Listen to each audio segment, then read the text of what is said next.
التدريب وعارف. خد يا فندم. بسم الله الرحمن الرحيم. مع الاخوه الافاضل ضباط ومشرفي وجارد امن مصر الجديده واسكان التعمير. النهارده هنشتغل حركه اشتباك، وهو الخصم اللي قدام مني بيضرب ضربه مزدوجه يمين شمال زي في الملاكمه، او بيضرب كزامه كياجي زي في الكاراتيه، ايده سواء ايده فيها سلاح او غير سلاح. فانا بحاول اتفادى الضربه. هنعمل حركه البطيء الاول للتعليم. هنبص على زميلنا ازاي هو بياخد خطوه للامام، بعمل اخلاء، ثم انا بعمل كده كسر مسافه بالعداد. واحد بطيء، خلي بالك معايا، عملت اهو اخلاء، يبقى ده اول حاجه. عملت بلوك، اثنين بيخش بالايد الثانيه ضرب، هوب هوب، بمسك، بعمل كاش ماسك، بعمل كاش ماسك، الاثنين بحجزهم تحت، واحد اثنين ثلاثه. هنخش في الحركه الثانيه، هنشتغل بحركه مع بعض، هو لوحده بس معايا، ها هوب هوبا،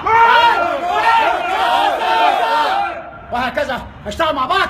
نصحصح شويه مع زميلي، ها نصحصح شويه، هوبا. صف ثاني غير، احسن زي ما انت.